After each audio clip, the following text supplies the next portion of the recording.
Il y a une couple de semaines, je suis tombé sur un petit tournevis dans les affaires à mon grand-père qui m'a amené à découvrir des choses sur l'histoire de la téléphonie au Québec dont j'avais aucune idée. On voit que le tournevis vient d'une compagnie qui s'appelait Automotive Products Company, qui était sur la rue Wellington, juste ici, dans le sud-ouest de Montréal. Jusque-là, tout est normal, mais ce qui est weird, c'est le numéro de téléphone qui est associé à cette compagnie-là. Le FI 4483-84.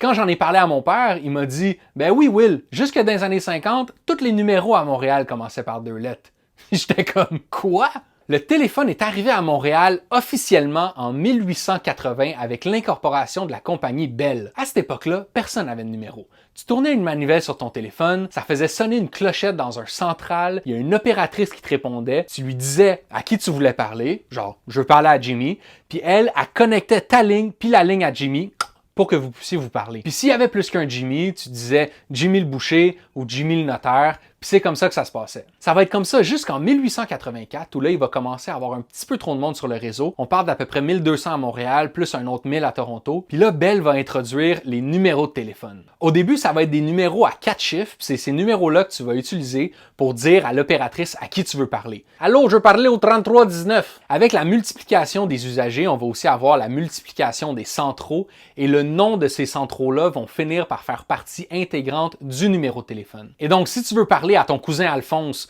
dont la ligne est desservie par le central Rockland, tu vas parler à l'opératrice puis tu vas lui dire « Je veux parler au Rockland 1918 » ou, dans le cas qui nous intéresse, au Fitzroy 4483. En 1924, Bell va introduire ce qu'ils vont appeler la numérotation automatique et donc les usagers vont pouvoir composer eux-mêmes le numéro de la personne qu'ils veulent joindre sans passer par l'opératrice. En même temps, ils vont créer des nouveaux numéros de téléphone à 6 chiffres qui incluent le nom du central dans le numéro de téléphone. Et c'est comme ça que le 4483 desservi par la centrale Fitzroy dans Verdun va devenir le FI 4483.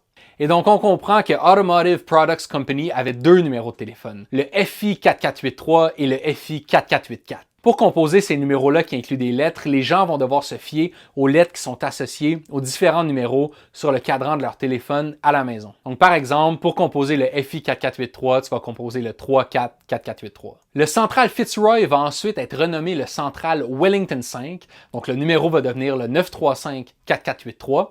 Puis si tu rajoutes un indicatif régional à ça, ça te donne le système à 10 chiffres qu'on a aujourd'hui. Ça explique pourquoi quand j'étais jeune, tous les numéros à moi puis mes chums commençaient par 27. 274, 279, 276. Puis ça, c'est parce que 40 ans plus tôt, le central qui desservait cette région-là de la ville s'appelait le central Crescent CR27. Voilà.